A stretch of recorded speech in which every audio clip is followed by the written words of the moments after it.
હાલો મિત્રો, આજે આપણે વડાનો મસાલો બનાવવાનો છે, વઘારેલો. હવે આપણે આમાં નાખ્યું છે જીરું,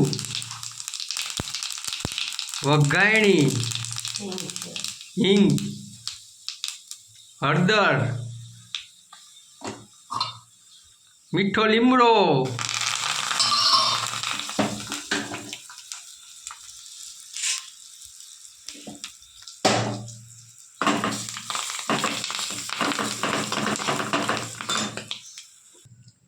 હાલો મિત્રો, આપણે જે ઓલો મસાલો વઘાર્યો હતો ને એ આપણે બટેટામાં એડ કરી દીધો છે. હવે આમાં આપણે એડ કરીએ જીરું, વરિયાળી, ધાણા જીરું,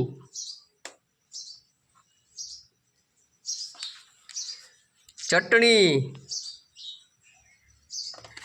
હવે આમાં આપણે એડ કરવાની છે નમક,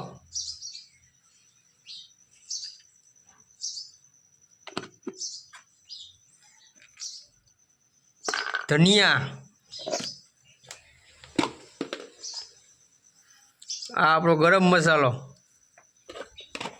તજ લવિંગ બાદિયા નાખીને આપણે મિક્સરમાં પીલી નાખી છે. આપણે એડ કરી છે ખાંડ, આદુ લસણનું પેસ્ટ,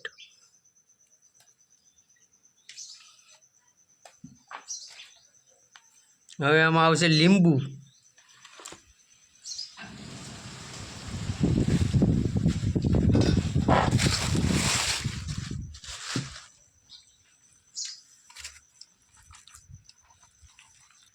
આજે આઈટમ છે એટલે આપણે અહીંયા મારીંગણામાં ચૂલો માંડીને બટેટા બાફવા નાખ્યા છે.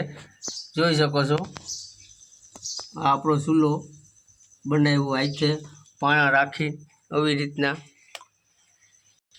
અને આ આપણા બટેટા બફાઈ ગયેલા.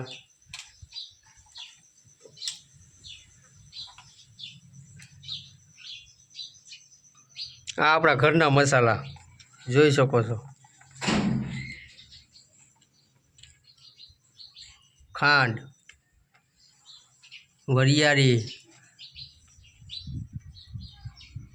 નમક અને આ આપણો ગરમ મસાલો દરેલો.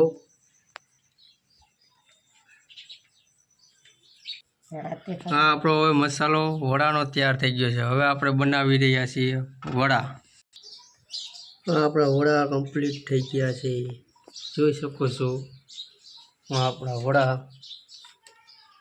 કમ્પ્લીટ થઈ ગયા છે, વડા કમ્પ્લીટ થઈ ગયા છે. આપણે જોઈ શકો છો, થાલો ભર્યો આપણે વડાનો. આમાં આપણા બટેટા બફાઈ રહ્યા છે. બટેટા બફવા નાખી દીધા આપણે ચૂલામાં.